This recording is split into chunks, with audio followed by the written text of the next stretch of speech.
Hello, hello. Welcome, everyone. It's great to be here together still in this awesome nature pavilion. Let's call out the fact that we have such an amazing nature pavilion during Climate Week. It continues to be just awesome progress on this agenda.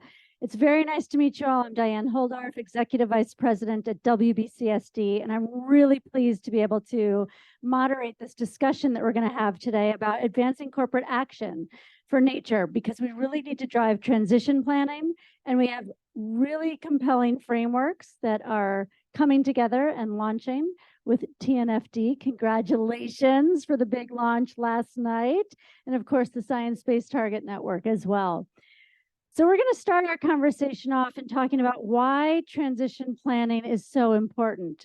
One of the things we can really benefit from on the nature journey for businesses, but not only for businesses, for those who are assessing and considering what good, strong business performance and accountability looks like, is we can follow the climate journey and we can really think through what are the elements of accountability, transparency, target setting, reporting, and disclosure that have worked in climate, that companies have sorted out how to gather the data for, to assess and validate, to build transition plans, to invest, act, deliver, and disclose, and apply that to how we're thinking about what we now must do for nature to halt nature loss and halt by 2030 and reverse by 2050.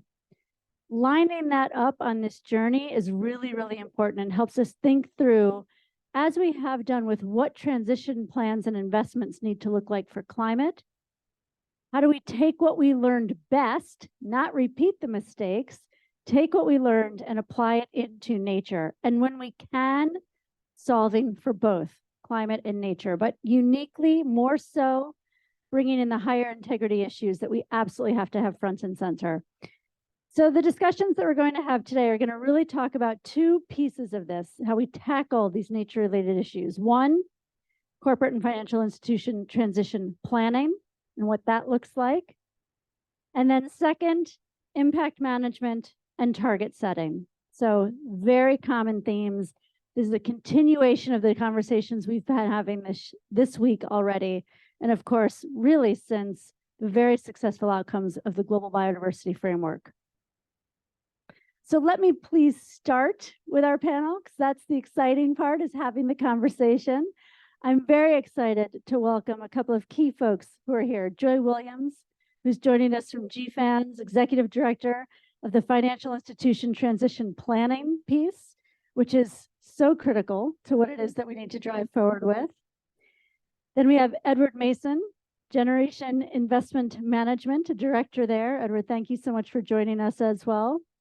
Elizabeth Aceituno, and I hope I didn't actually check if I got that pronunciation correctly. Okay, wonderful. Is here with us from WWF and really bringing that expert senior sustainable finance lens into the conversation as well. And then Oliver, excuse me, before I switch over, it's great to have Albin Pyanet with us from Oliver Wyman, partner in finance and risk. Albin at Oliver Wyman. And then Emily, we have you in this as well. So we have Emily McKinsey with us, who's the technical director of TNFD. And as we get started, let's just give a huge shout out of applause to the successful launch last night. Well done.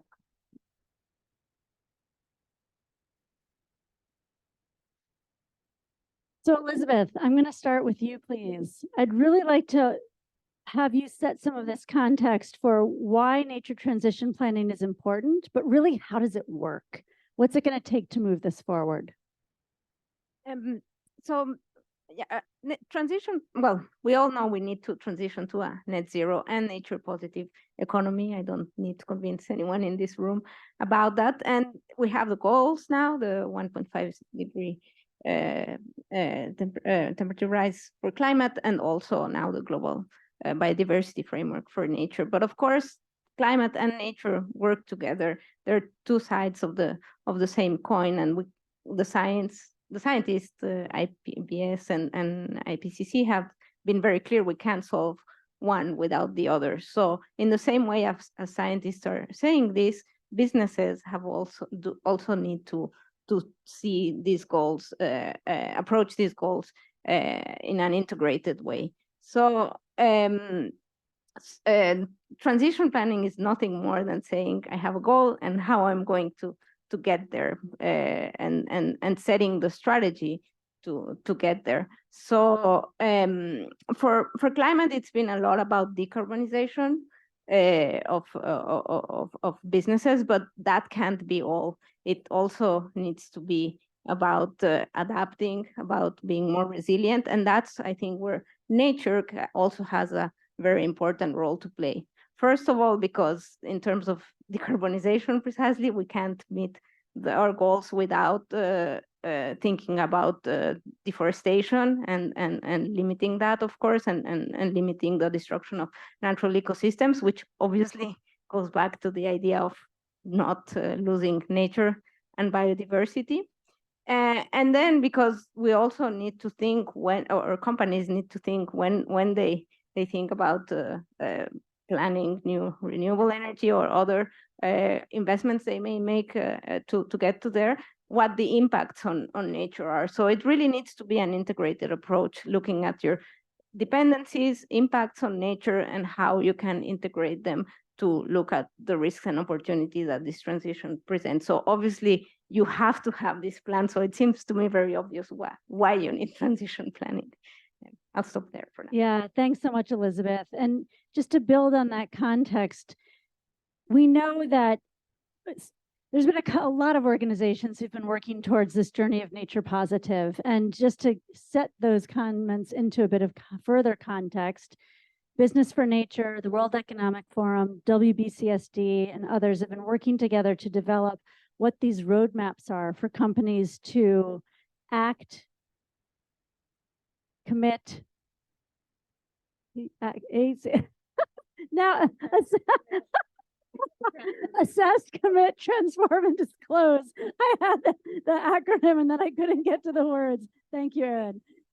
And so when it comes to being able to do the transition planning, you first have to have assessed where those material risks are and opportunities, the dependency and impacts, as you said, and then this movement into disclosure. And so once we set commitments, which we'll come to with Erin Billman, who leads SBTN in the second part of our conversation, we have to then move into this disclosure space. And Emily, that's really where TNFD is going to have a pivotal role in helping to disclose for the financial sector how companies are doing on this journey and where they're starting to make progress, because it isn't a one and done issue. So what does that look like for transition planning in the TNFD recommendations?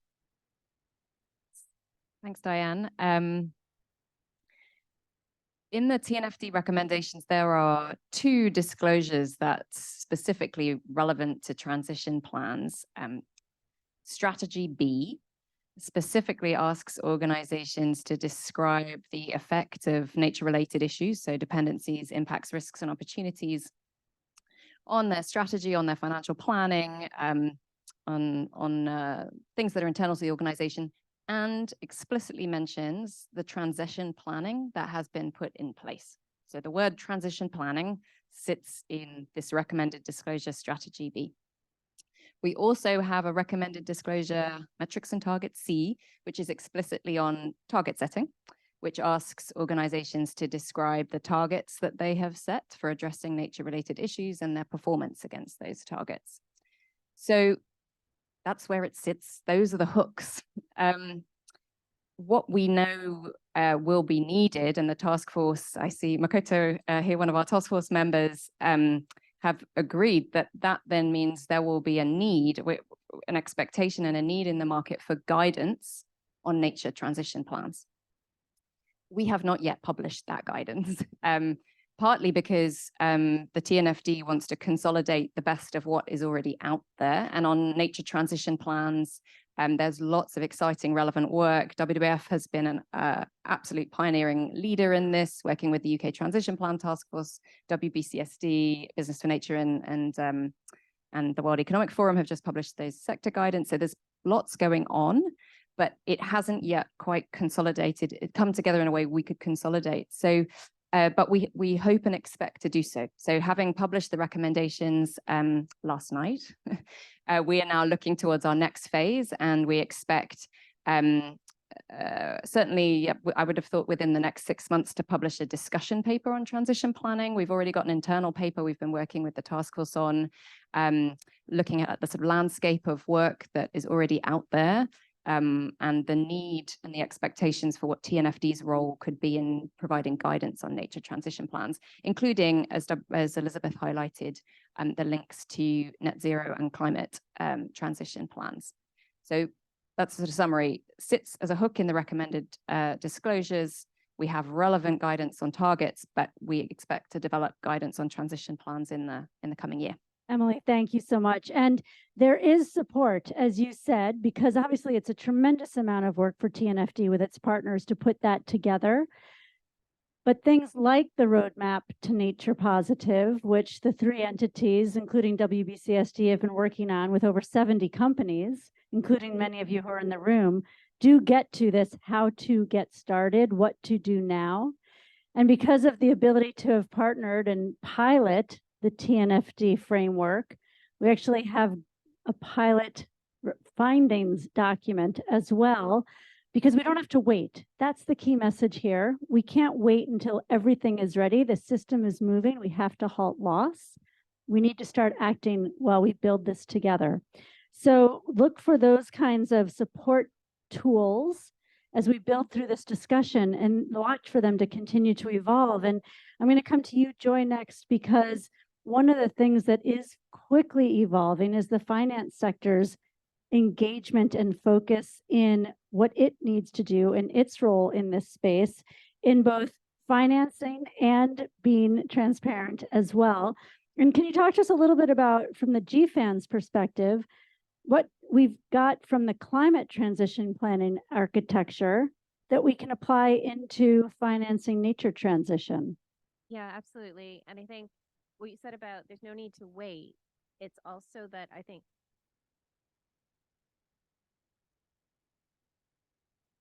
is it on now? So not only do we not need to wait, I think nature will go a lot faster than climate. So for those of you in the room who might not know who GFANS is, we are a global coalition of the net zero alliances across the finance sector dedicated to accelerating the transition to a low carbon economy. So to that end, we sort of built off of the TCFD, which I'm sure most of you know those acronyms, and published a net zero transition planning framework for financial institutions last year, as well as a companion document for real economy. But when we talk about climate and nature, as Elizabeth, as you've said, they're so intertwined, you really cannot reach net zero without nature. So there's so much that it intersects between the two. I like to think of it sort of in 3 buckets. One is data, the other is solutions, and the third one is process. I'm not going to spend too much time on data because I think probably everyone in the room knows the issues with data. We don't have enough of it. It is not good enough quality, but there are definitely initiatives out there working on that. On solutions, I think the thing that really strikes me in these conversations is that working on nature and biodiversity is a solution to the net zero commitments. It is a large piece of the puzzle for all those institutions that have made net zero commitments.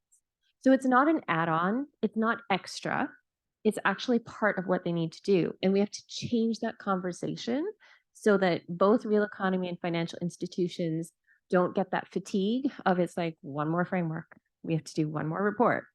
So there's that conversation that really needs to be changed. But really what I want to talk about is process. Climate change went from TCFD about 8 years ago, 6, 7, 8 years ago to today. And it serves both as a blueprint of what I think nature and biodiversity are going to go through, but also as a cautionary tale. As a cautionary tale, it was very organic. Everyone worked on climate. Everyone came up with their own framework, their own survey, their own questionnaire that asset managers had to fill out or banks had to fill out. With nature and biodiversity, we do have an opportunity to be a little bit more less fragmented, which will help things go faster.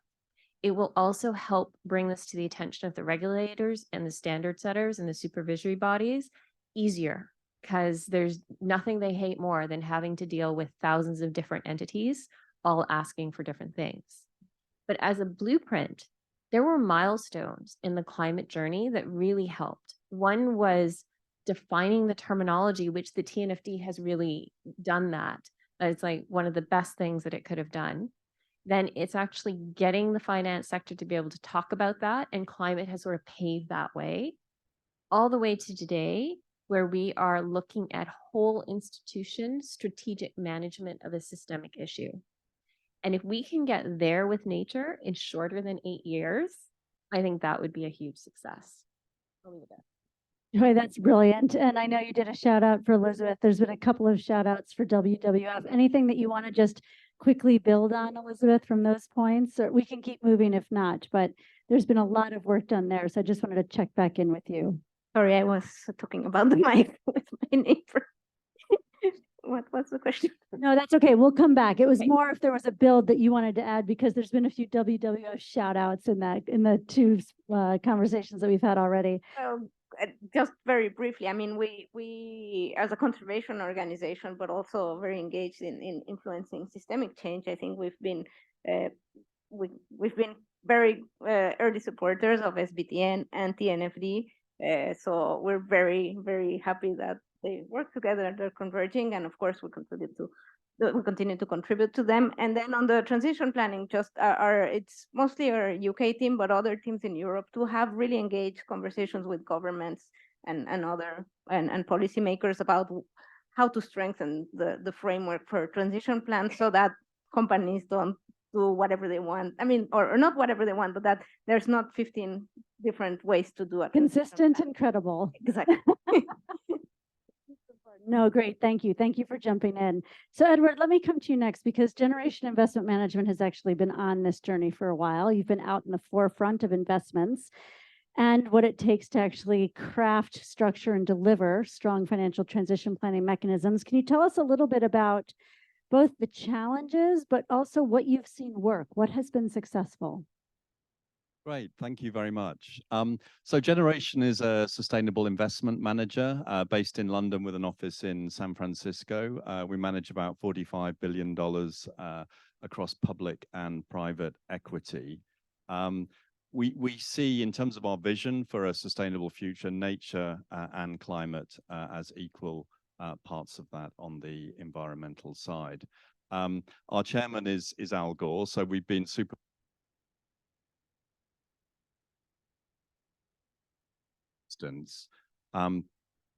but I would say we really took a big step forward on nature at COP26 in 2021. So that was when we signed up to the finance sector deforestation action commitment, which is to seek to eliminate commodity-driven deforestation from our portfolios by 2025. So this is a really ambitious goal. It makes the linkage between climate and nature that Joy and others have referred to now.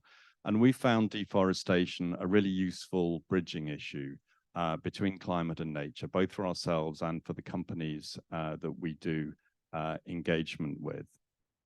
I think in terms of sort of deepening this journey and really the finance sector and companies embracing nature more generally, I think we've got there are a lot of reasons to be optimistic.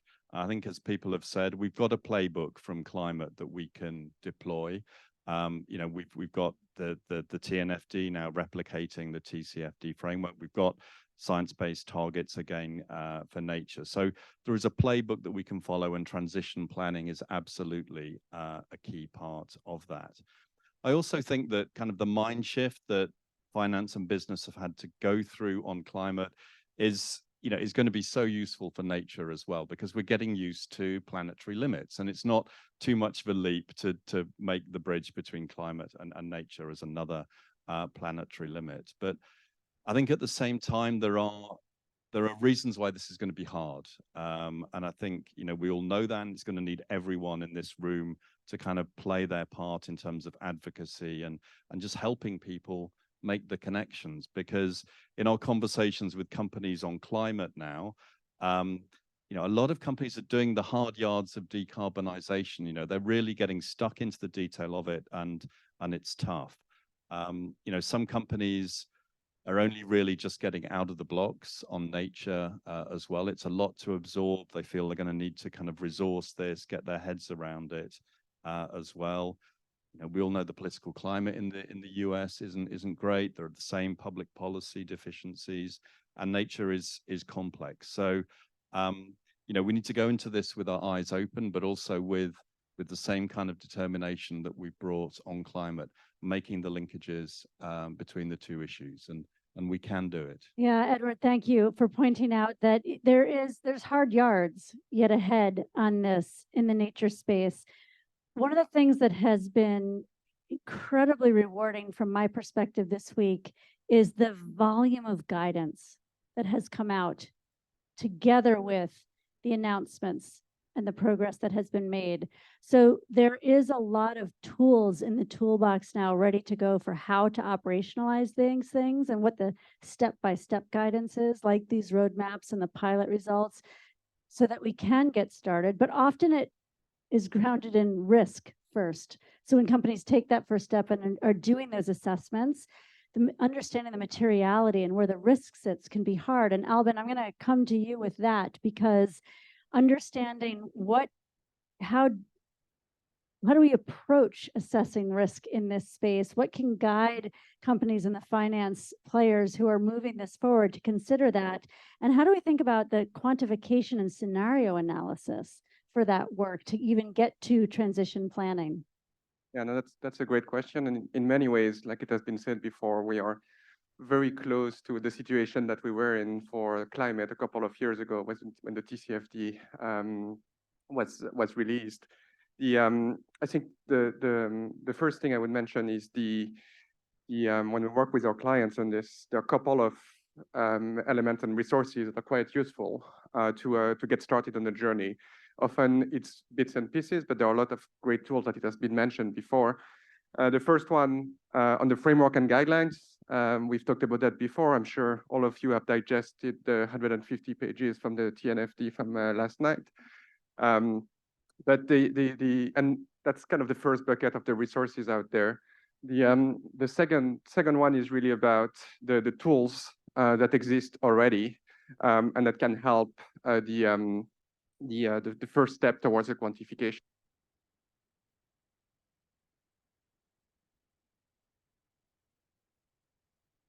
There also, you may have heard from the Anchor tool. So by basically combining those tools and using them, leveraging those, gets help institution get to a first step of quantification. It's not the only resources that you would need. So there are two other buckets that tends to be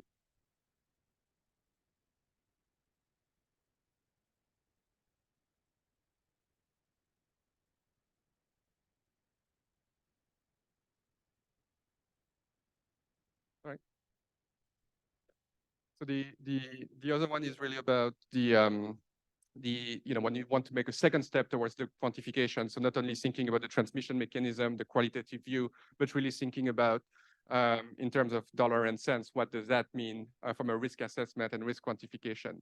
And here you're going to start thinking about what scenario could look like, what a specific transmission mechanism can be identified and quantified. So if you think, for instance, about water scarcity, if you are a nuclear plant, or if you are an agriculture company or a food company, how much do you rely on that?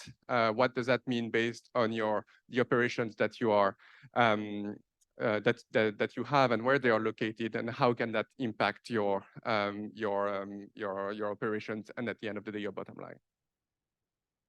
I think those are some really tangible examples of the types of sectors that can be most affected.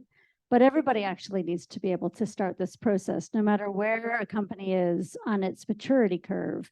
And so starting to dig in and understand what are the steps to take can help, because you can slot in wherever, and it takes a while to build that business case for what the actions need to be. So beginning to understand what's material, how it's relevant, where are you operating, where are you sourcing, what are the risks, what are the dependencies, and then of course, starting to build into where are equally the opportunities, because I think we don't talk about that often enough. And maybe with that point, I'll just come back to you, Edward, before we open it up to Q&A for this panel. Where have you started to see some opportunities flow through on these transition plans and these investments?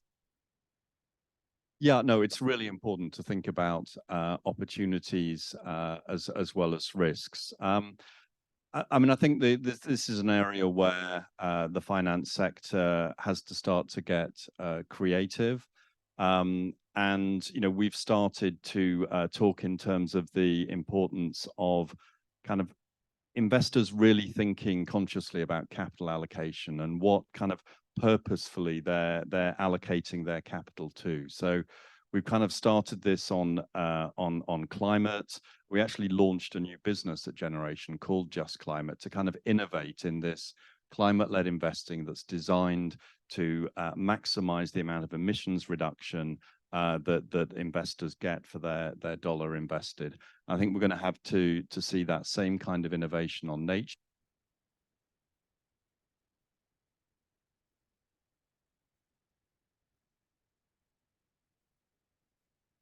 We need to restore the microphones. Restoration of microphones. Yeah, so look, this is the challenge for the finance sector, and we need to rise to it. But you know, as I say, active advocacy from all of us, helping people join the dots is going to be essential.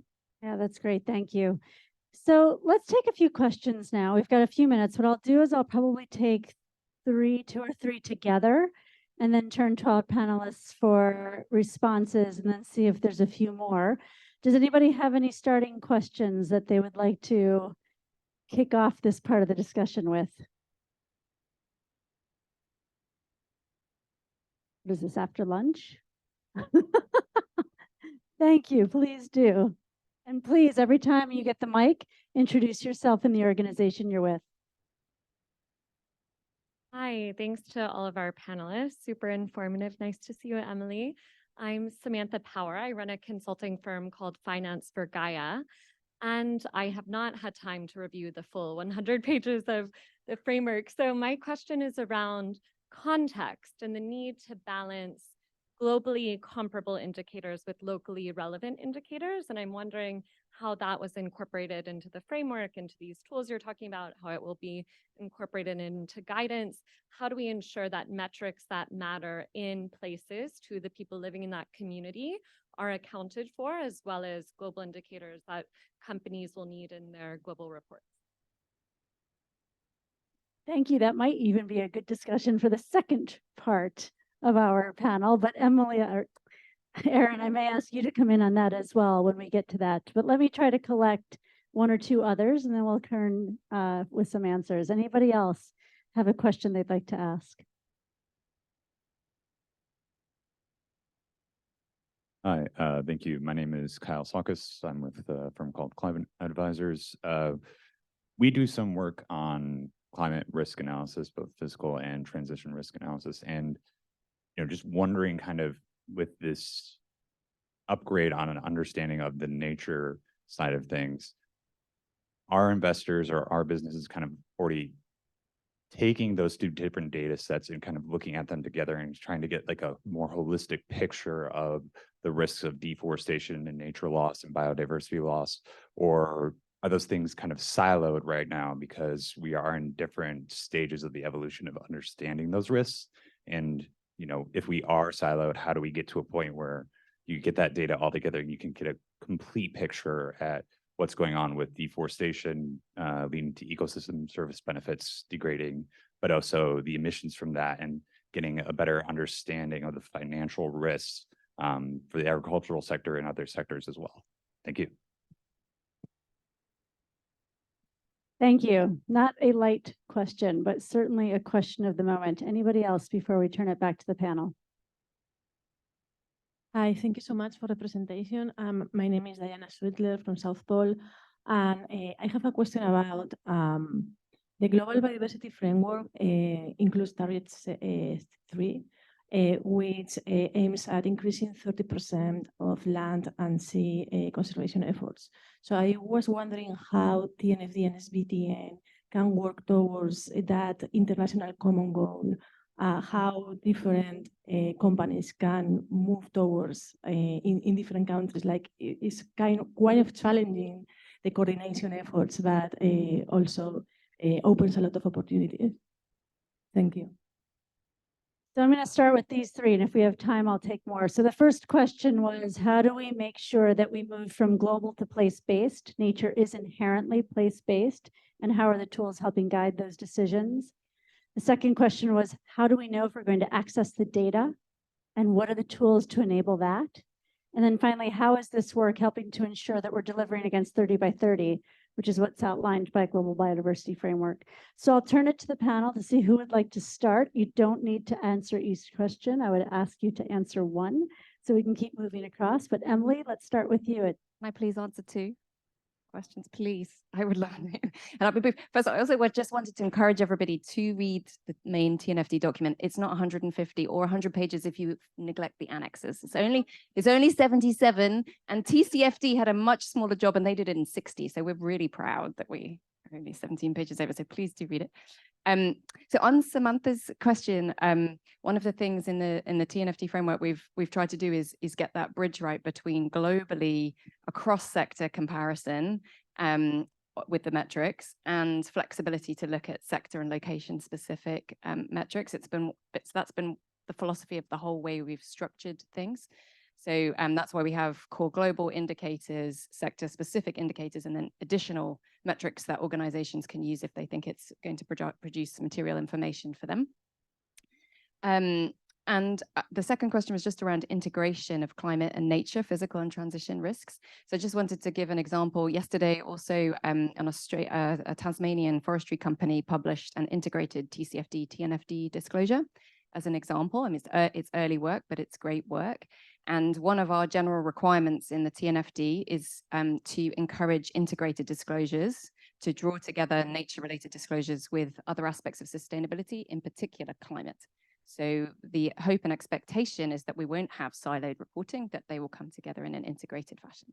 And from the pilot testing, I don't know if you want to speak about this, Diane, but one of the feedback from the 240 organizations that pilot tested the TNFD framework was the critical importance of building on what you've already done from climate, and indeed on a very practical basis, integrating your expertise into integrated teams.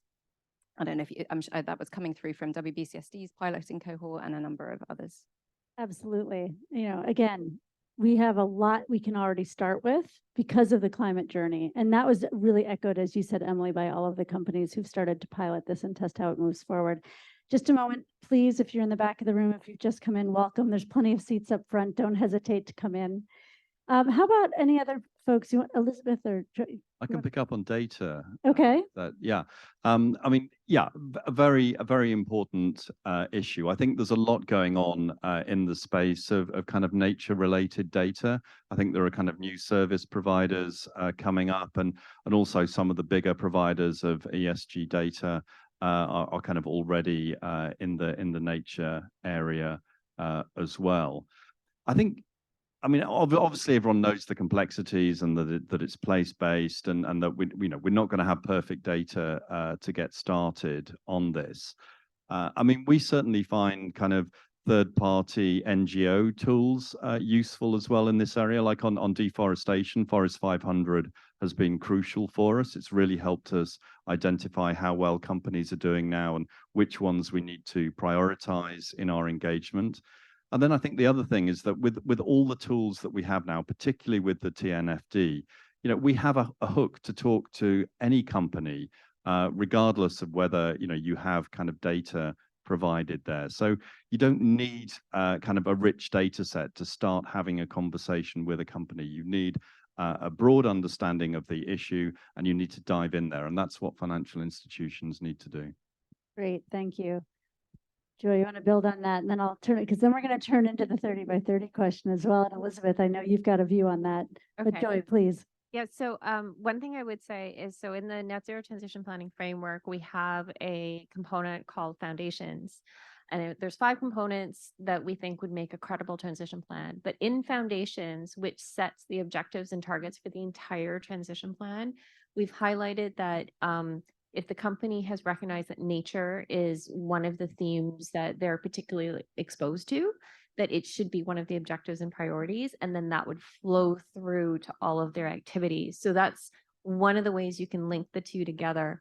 I would say, however, I'm going to be slightly negative because I want all of you to go out and actually advocate, provocative, so that you'll all go out and like advocate for more of this. That what we are seeing is there are a handful of leaders who are looking at this data together, who are looking to engage with their portfolio companies on individual place-based information, but it is really just the leaders. The main part of finance, I think anyway, from the conversations I've had, are still trying to wrap their head around nature if they are not in a particular like ag-based sector. So if you are like in passive investments for royalties, you're not even thinking about nature, but should you be? So that's kind of the work that needs to be done, that we want to mainstream this idea about nature and biodiversity as a systemic issue. So please go out and advocate for that. I have a new benchmark for action. Passive royalty investment. I love it.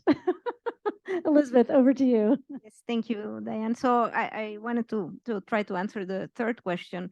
So obviously the Global Biodiversity Framework has a very ambitious goal that you mentioned, but it also has these 23 targets that, and a few of them in particular, target 15 is very focused on having businesses and finance contribute and do their fair share. Obviously disclosure is mentioned this, so the TNFD is already helping companies contribute to that target. And I think science-based targets, and we'll hear more about it, science-based targets for nature are another way for companies to help figure out what their fair share of contribution to this goal is, because obviously it's very local and global, but it needs collective action. You can't say one company will restore 30% of the area where it works, and that will be enough. It needs to be collective, concerted, and I think sectoral guidance is maybe the next thing that needs to happen. And it's WBCSD, the WEF are already working on that, and I think that will help companies also engage in that collective way. Excellent, thank you. Anybody else on the panel want to jump in? Alvin, please. If you don't mind, I'll just add just a quick example on the question on the integration between nature and climate. We often have challenge on that by some of the financial institutions around that, that's too much work and but the one interesting example we ran into, we worked with one of the large financial institutions based in the UK and look at their metals and mining portfolios. And if you just look from the climate angle, you see some companies doing quite well, especially the ones that do lithium and manganese and copper, for instance. When you start overlaying the nature angle, then you start seeing a little bit less of a rosy picture, because lithium, for instance, consumes much more water than other minerals to produce. So combining the two actually gives a much more different answer than if you just take one of them. So that's just an example to show that this integrated assessment actually matters quite a bit. Excellent, thank you. Any other last burning questions for this panel before we move to the next one? I see one come up. Thank you. Hi, thank you so much. Great panel.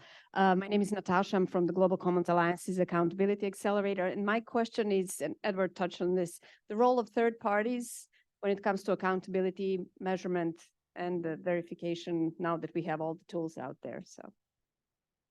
Great, thanks, Natasha. Anybody else have any other questions? Two more, excellent. Yeah, hi, this is Nora Lambrecht from IDB Invest Private Sector arm of the Inter-American Development Bank. I'm just wondering what your thoughts are on double materiality, because this is being criticized a lot in upcoming regulatory frameworks, that we're looking into climate as a financial issue that is affecting the company, but what about the impacts vice versa? How do you see that this translates to nature? I was just thinking about that with the lithium example. Thank you. One more, Nia McCarthy, also at Climate Advisors. I wonder if you could talk a little bit more about how we pulled the TNFD into the really accelerating landscape of climate-related financial disclosures to incorporate that nature element as well in required disclosures. Great, thank you. So we have a question on third-party validation and how we start to build those assurance mechanisms in. We have a question on double materiality, thank you, just slipped quickly, and then your point on integration. The government mandated disclosures, great, perfect. So this is going to be a bit of a speed round answer so we can stick to time, but who would like to jump in on any of those three? So I'll start on the last one first, which is the government related. So GFANS has a whole policy team looking to advocate for standardized disclosure, and we're working with ISSB. ISSB has already said nature is a mandate from the board. So that's kind of the route there. On the double materiality, I would mention that the NGFS, which is, for those of you who don't know, a coalition of central banks, has just released, was it last week? This week? Their paper on how nature as a systemic risk is a systemic risk to the economy. So it isn't double materiality. This is like actually something that will affect all portfolio returns. So in that respect, it is very much a business decision.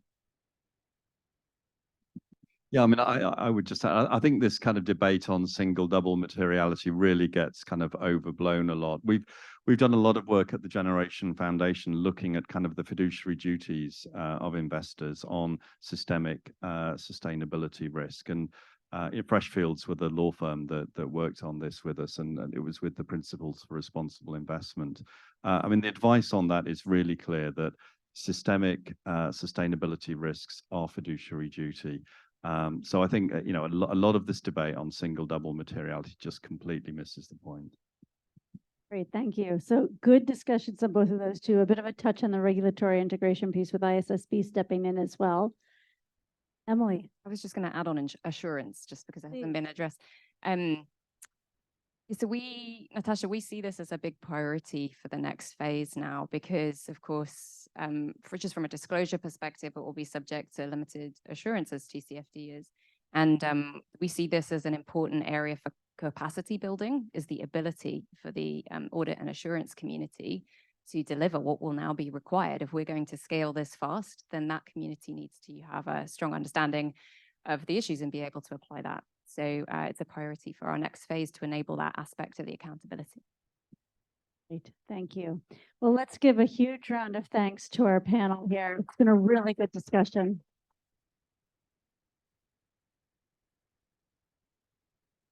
You're welcome to stay, or you may find a seat as you wish. We're now going to turn fully to this side of the room for the second part of our conversation here today. So this is where we continue the pivot into target setting and sector level guidance. We've touched on it a little bit.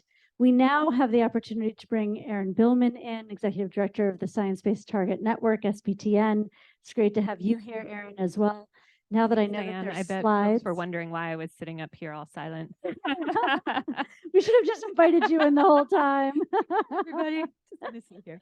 Yeah, no, but now you'll get the real chance. So this is going to really start to talk about the differences, the complementarity, actually, more so than the differences of SBTN and TNFD, and how they work together in ensuring that companies are able to use both frameworks with the way you're setting it up and partnering, to reinforce what the collaboration looks like for target setting, which is, of course, such a key piece to this. And then because you're both working so closely with companies, sharing some of the insights of what you're hearing as they're digging in with you on this. So perhaps I can turn to you, Aaron, first, to give everybody an update, because we're celebrating TNFD, but SBTN has a lot to celebrate as well, with two major issuances just a couple of months ago. So why don't you come in and give everybody an update, and then we'll move into the discussion. Great. Yeah. It's been a big year for SBTN and TNFD. We had in May the first release of science-based targets for nature. That covered comprehensive means for companies to assess and prioritize their impacts on nature across land, freshwater, ocean, and biodiversity, and then proceed on to the methods for science-based target setting, where we have methods available, which right now is freshwater and land within freshwater quantity and quality with respect to nutrient pollution. We have 17 global multinationals, several of which you'll hear from shortly, that are actively working with that first release right now, with the intention of setting and having validated the first corporate science-based targets for nature by early next year. We are encouraged by the progress and are keen to be learning from it to make sure that as we prepare for broader rollout next year, we're doing that in a way that maintains rigor while also addressing feasibility so that we can ensure uptake. Together with TNFD, we worked on joint target setting guidance, which was part of the broader 900 pages Emily was whispering to me that you definitely haven't gotten to if you haven't gotten to the 77 pages yet. But that's where you can get into the details if you're particularly keen to have a source to point to with respect to the complementarity and how we fit together. And I know we'll get into that more. Yeah, shortly. we absolutely will. But I just want to take a moment and pause, because that accomplishment of what SBTN delivered in May is so important. And it was a long, hard road to get there, to really come to something that could be delivered. And I think that deserves some appreciation as well, because even though may feel a while ago, it's enabled us to be where we are. So really, really well done. It's really great. So maybe I can ask you both to turn to now, what's the interoperability, the connectivity between the two frameworks? You want me to start? Okay, so first we have a shared mission to ensure nature positive outcomes and to be tools for using that. And so, you heard reference earlier in this conversation to the parallels between TCFD and TNFD. We have comparable parallels on target setting between Science-Based Targets Initiative, SBTI, and SBTN. So akin to TCFD and SBTI and climate, we now have TNFD and SBTN on nature. So I've found that to be a helpful way of just summarizing in a soundbite for folks to try to get their arms around, because the complementarity is having a risk and disclosure framework and a rigorous target setting methodology. And so I think there's just a couple of things that I wanted to mention is that, we are civil society led and science led at SBTN. And as a result, we've got a rigorous prescriptive process that will ensure that at the end there is a way of validating and assuring that a company's target suffices for doing enough to do their part to meet the goals of the GBF, which is what we aim to do at SBTN. Yeah, so I mentioned earlier when we were talking about transition planning that one of the recommended disclosures of TNFD is to describe the targets that an organization has set and its performance against those targets. So we have developed broad guidance on target setting, which sits within the LEAP approach, which is this overall assessment approach that we've developed. And within that, and also as a separate joint guidance, recommended that corporates, when they are setting targets for nature, apply SBTN's methods, because in the philosophy of TNFD, we are going to consolidate and bring together the best of what already exists. SBTN is the go-to place for setting science-based targets for nature, and we point to that. And in terms of going then into detail on the complementarity, in this guidance piece that we published yesterday, we have, I think, a very nice diagram that shows the 5-step approach of SBTN and the LEAP approach of TNFD and identifies 8 common outputs. So it doesn't really matter if you're starting with the LEAP approach or starting with SBTN. The data you're going to collect, the analysis you're going to do is going to help to develop those 8 common outputs. And we also make very specific the decisions that you would need to make. Say, for example, you're scoping a LEAP assessment. There are certain things you need to bear in mind if one of the purposes of that assessment is to get to SBTN's targets methodology, right? You have quite specific and prescriptive requirements about how you think about your scope. So you can drill into some of that detail. There are things like identifying the location of your most material issues, which apply in both SBTN and TNFD, which we lay out quite clearly. So we've tried to make it easy to navigate, to see the complementarities, and to specify the common outputs for any user. And I just want to point out, has anyone else noticed how they can answer for each other because they know how deeply each system component works? That's to be acknowledged and recognized as well.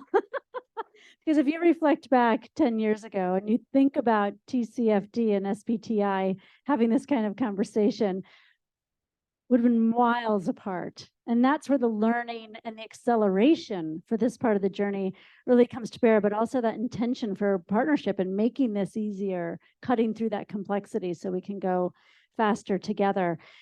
Just quickly, what's next? Help everybody gain some insight to what's coming next for SBTN and TNFD, how we look forward a little bit before we move on to the third part, which is going to be hearing from some of the companies that you've been working closely with.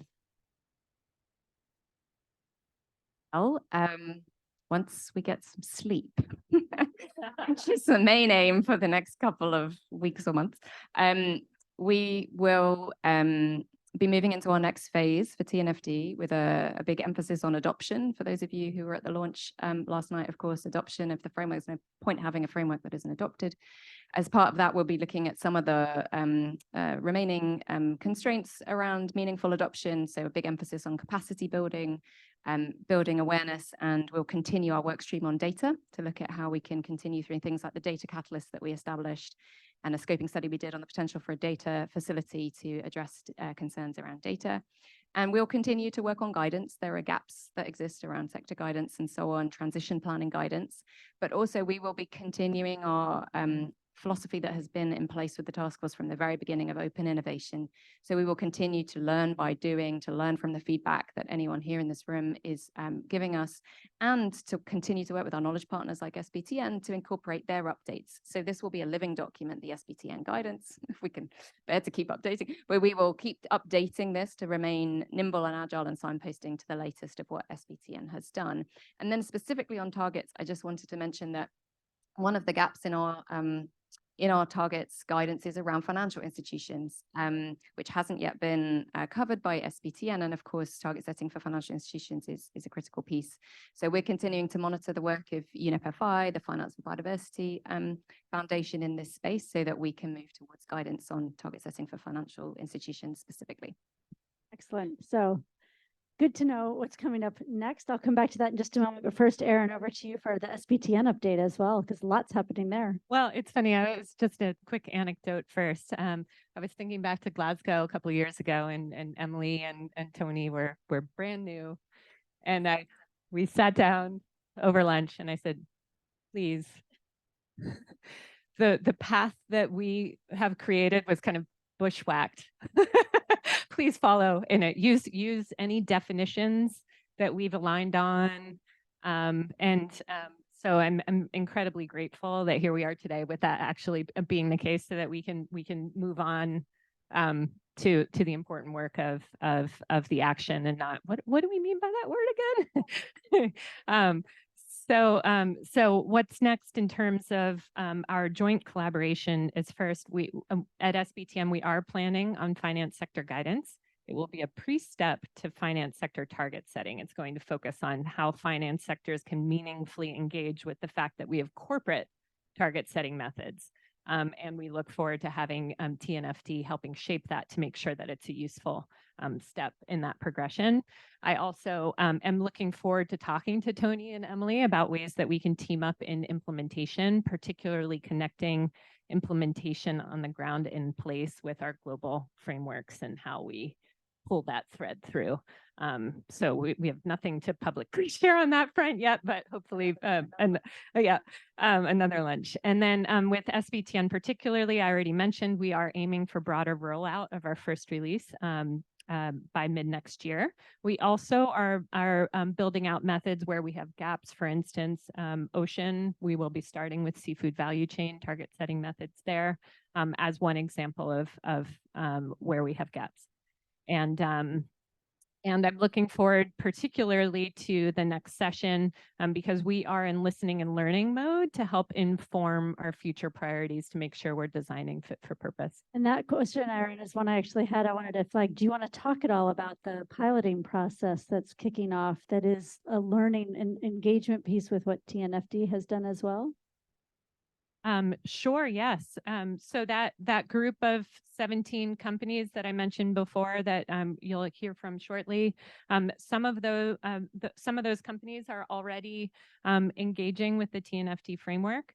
And through the process of this pilot here, we will see the first science-based targets on particularly scoped into particular places or subsets of a company's value chain that will enable us to then have some real concrete examples to then start connecting through to, okay, how does this work with the disclosure framework and help inform our respective next steps? Thank you for jumping in because it's a beautiful bridge into the next part of our conversation. So a big, huge recognition and thank you to both Emily and Erin, TNFD, and great. Now I get to relinquish the moderation and turn it over to our next panel. Come on up. We've got Edward, who's going to be your new moderator, and I'll leave it to you to introduce your speakers who are coming up.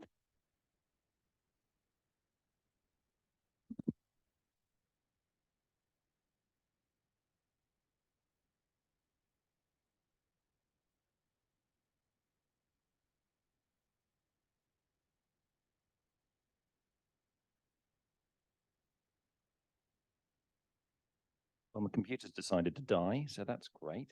Good afternoon, everyone. I hope everyone's dealing okay with jet lag and caffeine and the interoperability. Hey, I managed it, of that. So thank you very much for everything we've had already this morning. Been really great to hear these different perspectives, and now it's time to find out where the rubber hits the road. So I'd like to welcome up to the stage Renata Bellini, who's the fantastic job title of Head of Nature at Holcim. Yep. Owen Bethel, beg your pardon, from Nestle. Apologies. Environmental impact lead doesn't seem to do justice to what you actually do. No.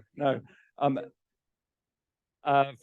Nestle, so both from Switzerland indirectly, and Haley Zip from International Council of Metals and Mining, who are here today to talk a little bit about the experience of themselves or the member companies as far as ICMM is concerned with regard to testing and piloting SBTN and TNFD, though we're not supposed to call it piloting, are we, Erin? So I will not spend the whole time talking myself. First of all, I suppose just a few minutes each on why did you get engaged? What is it about TNFD, SBTN, one or both, that appeal to Holcim and Nestle and to ICMM's members? Haley. Renata, please. Yes, hello everyone. So we at Holcim, we are involved in both. We are an official member on the TNFD, and we are also one of the 17 companies piloting SBTN.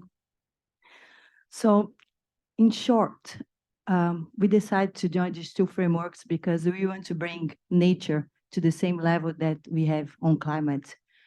Holcim is in the building material sector. For those who do not know, we produce aggregate, cement, concrete, roofing, many materials that are going to be used in the construction sector.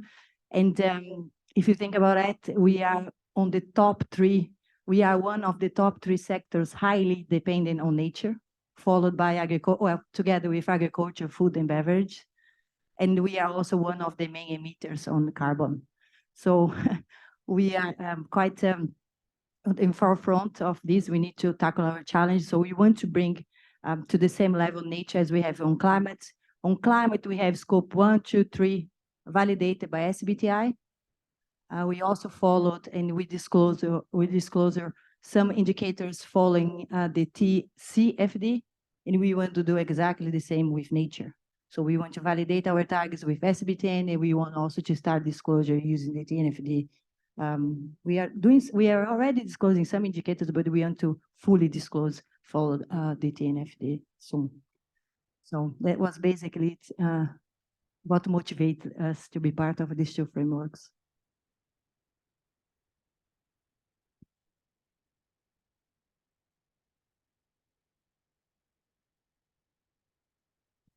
Okay, sorry, switch it on first. So I'm going to sound a little bit like a broken record because what Holcim have done is very similar to the Nestle experience. Obviously, a different sector and very different sort of considerations and impacts, but processes are quite similar. So going back a few years, we joined the work around TCFD and helped shape that. And we also submitted targets to SBTI, which were also approved across scope 1, 2, and 3. And we've recently done a flag target as well, which is more specific to our sector. So strong supporters of those processes, and TCFD reporting started about 3 years ago. I helped write the first one, then they figured that wasn't such a great idea, and the people from risk management and finance would be better at it. So they moved it over to there. And it's improved over time as a result. So we kind of incorporated it more into the teams that really understand the risk and the financial factors linked to climate. And looking ahead, we're actually going to fully integrate that into our reporting from March 2024 onwards. So a separate TCFD report will no longer exist. It will become really mainstream in what we're doing. And a similar process is underway on nature. So again, we joined the TNFD from the beginning, one of the members alongside Holcim. We've really enjoyed inputting our perspectives into that from the food and agriculture sector, given our impacts and dependencies. And really, dependencies are very, very obvious and self-evident for agriculture. You know, you can't produce food without natural resources, and that's what our company completely relies on. And then on the SBTN side as well, joined the corporate engagement program right at the beginning, and are now proud to be one of the companies piloting the target setting approach, and submitting lots of information, getting some feedback on that at the moment. And looking forward to the next phase next year. I'm in the process right now of writing a publication which is going to try and bring these things together a little bit more. So an update on the climate side, how that relates to the flag sector in particular, and how we're starting to lean into the nature discussion. And although we're not going to kind of report against TNFD in full tomorrow, there are certain things that we can do, including around how we sort of measure the importance of the topic and how we manage it within the company. So more to come from Nestle on that soon. Thank you. Working? Yeah. Okay, great. So I think it's fair to say that mining and metals has a really unique interface with nature. Not only is our business wholly dependent on nature and natural systems, but those natural systems over millennia have developed the minerals and metals that we extract and process. We also have a significant responsibility when it comes to the natural landscapes that we operate in, the watersheds, the landscapes in which mining takes place. And we recognize both the impact that we have and the dependencies that we have on natural systems, and the need to both address those impacts, but also the opportunity to leverage the knowledge that we've built up over years and experience of working within that natural environment to support more nature positive outcomes. The challenges that we're faced with are, like many of you are facing in the room, it's around the timeframes that we have to take that action and the scale of change that needs to occur.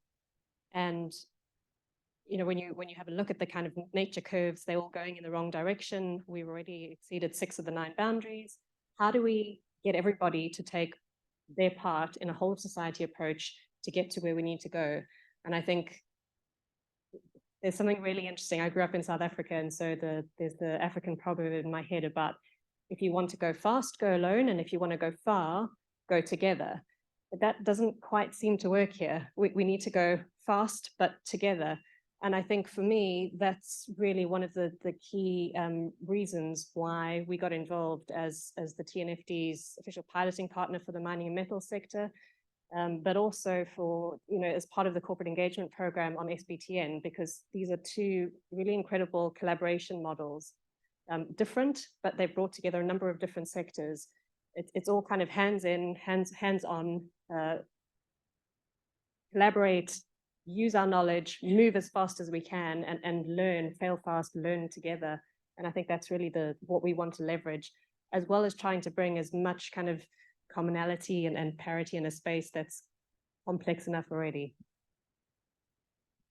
Great, thanks. Moving on a little bit now, obviously, to, we've gone beyond why, but this is the key bit, really. We've been doing this for a few years, several of us. And so what are our lessons learned already? What experiences and so far with one or both of the frameworks? And I guess one area that I'm slightly intrigued to try and get a little bit of insight to, because we've got two very different profiles here. We've got a company which is very much value chain dependent, huge long value chains with big footprint ultimately upstream, versus mining and aggregates where your sites are the impact themselves. So I think there's an interesting contrast there. And then within that, early on we heard about talking about data, and there was a focus on biodiversity data and what data are out there. Now, I was wondering, have you had any experience of finding out the data about your own value chain? Yes, there's questions about where the biodiversity data are, but then the issues to do with collation of data about your own assets or your own value chain, and what is needed for SBTN and TNFD. So that's a very specific area of experience, but I think we'll start with a broader one. About your experiences of trying to apply one or both of these frameworks simultaneously. Start with Owen maybe this time. Sure. Yeah. So I think the key difference, I mean, it's just like on the climate side. So for us, scope 3 is 95% of the picture. Scope 1 and 2 is more sort of around energy use and renewable electricity, and fairly straightforward to a certain degree to address. So on nature, it's more kind of like 99%, the impact in the supply chain. Particularly land use, of course, and fresh water use. We do have a lot of factories. We have 370 factories, but even so, agriculture is such a huge user of water and of land that the impact is disproportionately there. So that's kind of the key starting point, the difference. So when we want to do something about that, we have to think about the level of oversight and traceability, first of all, on commodities. And even though we have kind of industry-leading traceability, it's nowhere near enough to kind of say with a really accurate degree where the impacts are and how we can address them. So over time, traceability is going to have to improve, and there is a kind of food system transformation element there that needs to be pursued for us to really kind of get to the level of what TNFD intends to achieve, right? So it tends to achieve a very kind of granular breakdown of impacts on things like water quality, or pollution, on land use. And, we're kind of a little bit of away from that in terms of accurately doing it everywhere. So we'll have to deal with, factors like emissions factors. We'll have to use factors on nature. And we do have that data. We have public data sets, and we have, some information from suppliers. But I think that's the key challenge, is to improve that over time. Whereas I think in a company where you've got more of a scope 1, 2 focus, you've probably got much better data, but it's more about the kind of transition and the investment CapEx required. Ours is more like an OpEx challenge, so operational expenditure rather than a capital expenditure challenge. If I jump in. Yes, well, finally a good news, right? That most of our impacts is in our own operation. After being, on the top 3 main sectors, highly dependent on nature, plus one of the main contributors to the CO2, I think it's good to know that most of our nature impact is our own operations. Why I say it's good? Because, we have much more control of the impacts. We have much more control of how to set the targets, the progress, and everything. So it's easier if you have, I find, if you have most of your impact under your own operations. Not to say we do know our impacts in the upstream, so with the suppliers. For us, it's very challenging because we have 100,000 tier 1 suppliers, and 85% of them are SMEs, small, medium enterprises. They are very, very local. So it's a challenge we have today. However, we know the impact on we know our impact in the supplies because we use a tool called Axiobase, which helps, it's a model. And with the volume and the spent per categories that we are purchasing of the suppliers and the countries, it helps us to understand what are the main impacts we have in which purchase categories, which countries, and so on.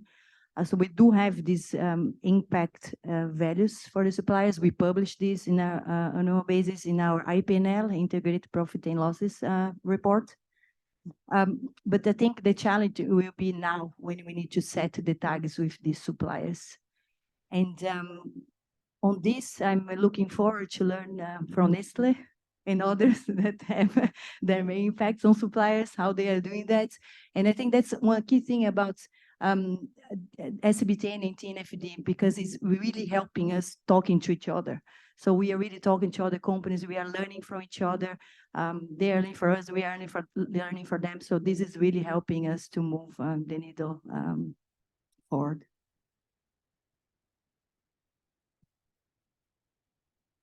Yeah, so I think probably more similar to Renata, a lot more data at direct operations and the value chain. So the experience there has been, yes, a lot of great kind of high level data sets that we can use to do the step 1 or L of the LEAP approach, but also the ability to go kind of more granular in that, using the hydrological modeling that we do, the kind of in situ biodiversity data monitoring, and apply that to get more granular as you get into the EA and the steps down on SBTN.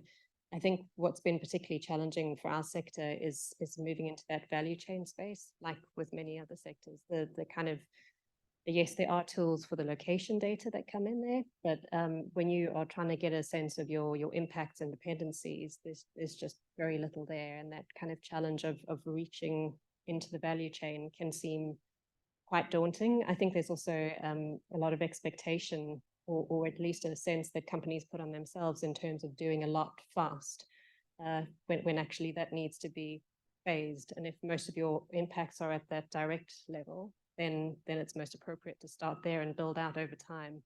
That's not to say that we don't need to start with value chain. We need to start, but I think there's also capacity building in terms of the companies themselves and doing the value chain assessments. There's also capacitation that's required in terms of those building the tools to support companies in that journey, and then also just of the markets to understand like the pace and what's possible.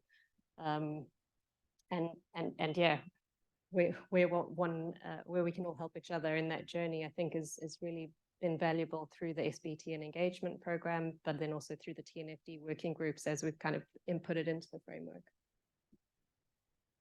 Thank you. I had a set of follow-up questions, but I think more interestingly now is just sort of, I'm not entirely sure who's in the room here. We may have other companies that are interested or maybe watching online. So again, based on your experience to date with the 2 sets of frameworks, what advice would you have to other companies who are thinking, you know what, let's give this SBTN, this TNFD thing a go? Would you obviously we'd all say yes, go for it. But then beyond that, what would you be your sort of top tips as to how to proceed? And maybe this time starting with Haley, what are your members, what are you saying to your members who presumably might be coming to ICMM and saying, what do we do? Well, first step is start, like I mentioned, jump in, but then also take a phased approach. Start with your direct operations if that's where your impact is, or if it's in the value chain, start there. But also know that that's going to take time, and I think it's getting the business comfortable. So it's the business case for that, building that internally with colleagues, but also the expectation that we're not going to be able to do everything, and that's okay, and that's the same boat that others are in.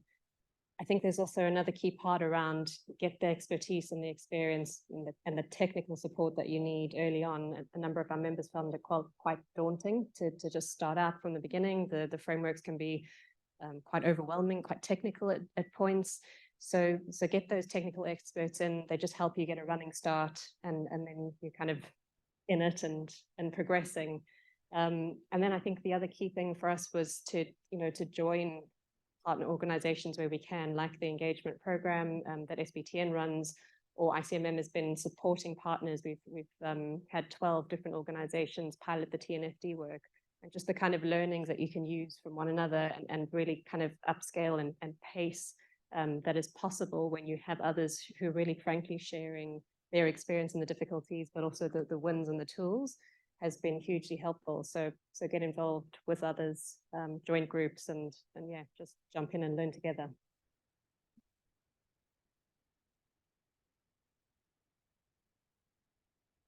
Hello. I echo what she said. I think I would say, first of all, hire a very good external nature expert. You need it.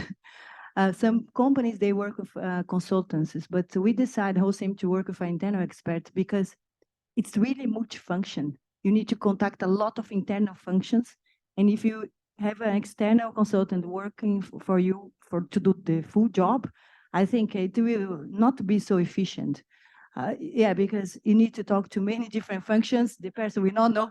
So what we do, but wait, what we do at wholesale, we have this external expertise in my team, myself, and we are a very lean team, and one more person, and we are hiring an internal to help us a little bit more. And we use the consultancies to validate our work. So basically, we do everything, and we send to them, what do you think? And sometimes we have questions. There's some, should we go through this path? Is it Spain? Is it volume? Then we contact them to support us with that. So it's important, but I think it's really important to have an in-house expert on nature. I think that's key. And then more a pragmatical tip, I would say, first, read the disclosure recommendation framework of the TNFD. I just say, there is a table, it's 4 columns. What are the disclosures? Because then you know the end. So you need to get there. And then you can do a gap analysis. So check each one of the disclosures, see what we have already or what we need to do, and then go to SBTN. Because SBTN, they have this 5-step approach. They will help you to identify the key priority regions or areas or procurement spend categories that you need to focus on. So they help you to identify the material impacts or the material issues that you are facing. And then you can then set the targets, and then you can disclose, because that's one is going to be one of the disclosures, a recommendation that most of the companies, they will not have, they will for sure not have based on science, because the SBTN just launched the methodologies now. But hopefully soon, these 17 companies that are piloting SBTN will then be able to disclose the targets based on science. So that will be my recommendation. As I talk, and one more thing, sorry, I forgot. This person, this expert, ideally would be good to work on both frameworks together, because then you can find the gaps and be much more efficient in your work. Yeah, so I haven't been quite as good as Renata at making the case internally, and that's why I don't have a job title like head of nature, I think. But one thing I would say is that we had a great collaboration with the Biodiversity Consultancy, who have helped us kind of crunch our data and turn it into something useful. So it can be an internal approach, external approach in that regard. But really kind of understanding what information you have and how useful it is a good starting point, because then you can go to SBTN and say, here's what we have. Is that kind of good enough? Are we focusing on the right things, etc.? So kind of data preparedness is really key. And then the second thing I would highlight is that taking a kind of 360 look at it to begin with. So for us, it was kind of just always obvious that we had to do something about it, because we're in the public eye as a company. Everybody remembers the Kit Kat orangutan campaign from 2009, where it really put the focus on deforestation in the palm oil sector. And we're sometimes the lightning rod for a broader issue that affects the whole sector, and therefore nature's always been on the agenda, really, as for us. Great, thank you, everyone, and thank you for keeping good time. So we've now got 10 minutes, I guess, more or less. Unless, would you have any closing remarks from anyone? Nope. Brilliant. Okay, 10 minutes from Q&A. So I will take the lead from Diane earlier and take a handful from the audience, and then see if we can delegate. So any burning questions? One over here, one over there. One over there. Thank you very much. I'll put my glasses on so I can write them down. Is it working? Okay, perfect. Yeah, so thank you so much for the great discussion. So Owen, I had a quick question on, you mentioned the scope 3 being a major part of the supply chain and the traceability issues that still exist. In an ideal world, what would your ideal kind of fixes be in terms of improving the traceability issues there? What kind of tools are needed? What gaps still exist there? Yeah, I could just answer that really quickly, maybe. So basically, supplier engagement is just absolutely key to that. So changing the kind of mindset and mentality all the way through the system, which has happened quite a lot on climate now. So there's a real movement there, which over the last 3 years has helped us a lot. So we're kind of getting much more primary data. We're starting to understand those links a lot more. But then if you kind of expand it into a whole load of other indicators, that's a new challenge. And so I think what TNFD has done is great in terms of awareness raising and saying, okay, this is important. And certain companies lean into that, but then you have to get everybody interested. And so that's the next stage now. Hi, my name is Megan Pillsbury. I'm with Dunia Analytics. We're a startup building digital solutions for TNFD. And I had a two-part question. So first, Renata, like, what is your secret sauce for having created this head of nature role within the company? Like, how do you convince the organization on this? And then the second question, in your journeys in this, have you had any ahas that came out of your nature risk analysis? Like things where you're like, oh, this I did not see, we need to do something about this, like something that other companies can get their heads around on really understanding the power of doing this kind of analysis.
Didi Muneli. I'm the founder of African Food Change Makers.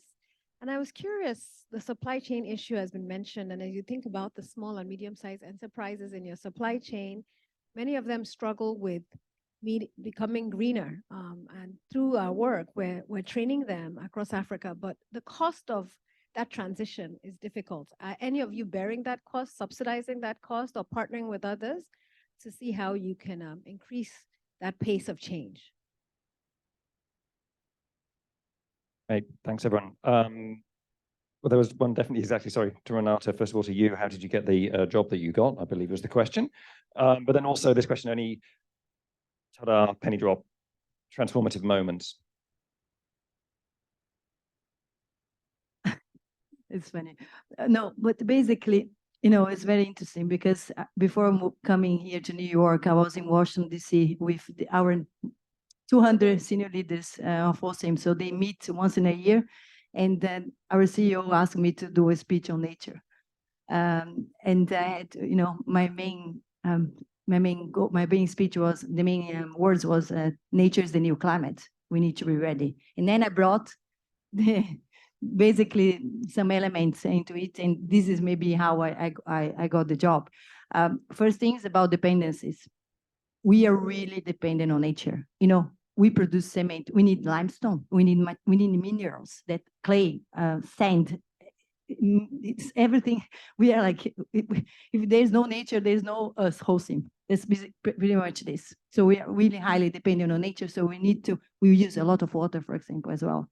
So we need to, take care of the natural resources for the long-term success of our business. That's like point number one. So they were like, oh, wow. So of course, I brought numbers and everything, but that was something that highlighted, that was one of the highlights. Second thing was about connecting with business in terms of saving and also reputational gains. For example, if we're not using fresh water, in most of the countries, we pay to use fresh water. So if you're not using fresh water, if you're using other types of water, like rainwater or any other type, so we are paying less. Also in our restoration work, if we are using nature succession approaches or any other types of concepts that is related to increased biodiversity, you think you pay more? No, you pay less. So we have savings on this as well. And plus the reputational gain of doing this work, and we do with partners on the ground, with communities, with NGOs, with sometimes local governments. So you really help us with this reputational work. Another thing that's very connected to our business is that for us to have a permit to extract, so we need to extract limestone clay, we need a permit from the government. And for that, one key aspect of this is that we need to show a restoration plan. In most of the countries, this is mandatory by law. So it's very connected to the business, you know. So if you have a good restoration plan, and if you can prove that you increase biodiversity, the local authorities, they like that, you know. They say, okay, so you have a good reputation with us, so you can, you know, further expand or your sites and so on and so forth. So that's basically it's a business case, you know, you need to bring. So I think that was what I did in my interview, and also, by the way, last week on this speech I had to give to the senior leaders. And the other thing was the ha-ha moment, right? One of the ha-ha moments was when we are doing the materiality screening using the tools that you know, are recommended by SBTN and also TNFD, INCOR, and also some materiality assessment tool from SBTN. We found out things that we didn't think that we would have impacts. For example, disturbances, noise and light. For us, it was like, wow, okay, we need to work on that. Luckily, we found out that we are collecting this data locally, but we don't have an aggregation of this globally. So there is a gap there. So we need to work on that to make sure that we somehow understand in all the places. So yeah, there are many, but just one thing was about these disturbances after doing the INCOR analysis and the SBTN analysis. Thank you. If we can, relatively quickly, maybe Hayley, you can comment a little bit on some of the challenges that was raised, particular challenges, challenging moments, and then Owen, if you don't mind, ending with the response about the bearing any of the cost of the transition for the suppliers, particularly with the smallholders. So just to recap, that was challenges with regard to science and with regard to finance.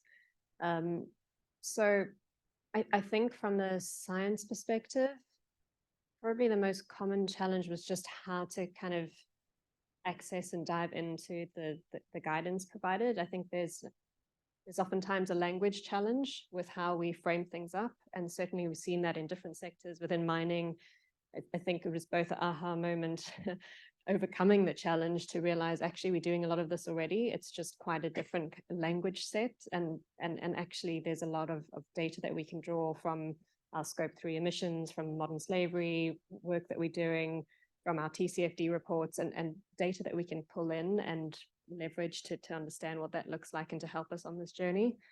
I think the finance journey is harder. Like, you know, we're at the very beginning of assigning value to natural capital, and even talking about natural capital at risk seems quite nuanced. So I think the journey seems further to get to there, I think, across sectors, but certainly that was a key learning for us.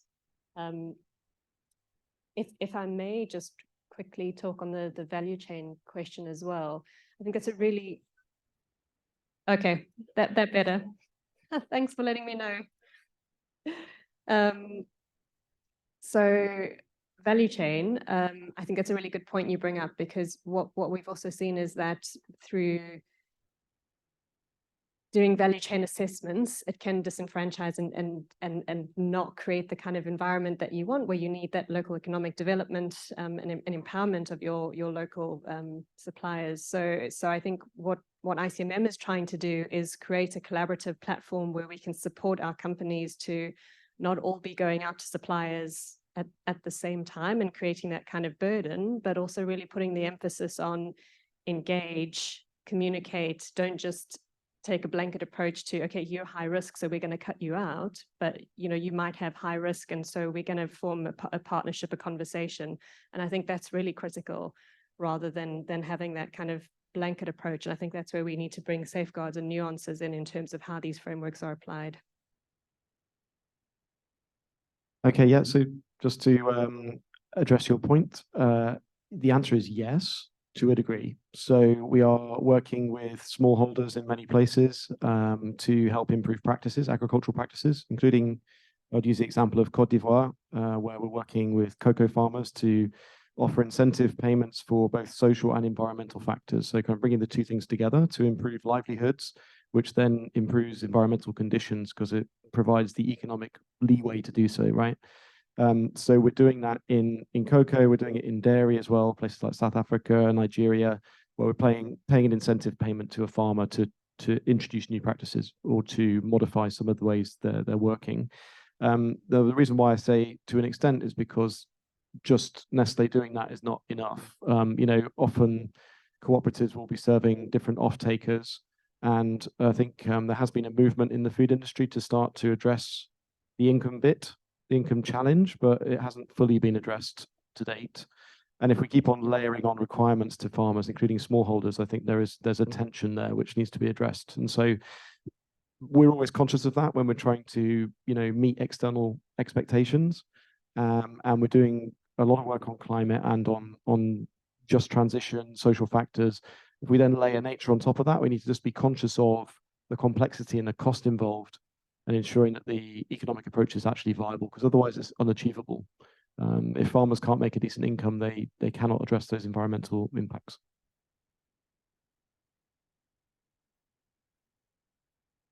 Thank you very much, everybody. And thank you very much for everyone in the audience and your attendance today. I think the short version is don't wait. Get started with SBTN and or TNFD journeys. Or hackney phrase their journeys, sorry. And enjoy the rest of your time in New York. Thank you very much for your attention today. And thank you very much to Renata, Owen, and Haley.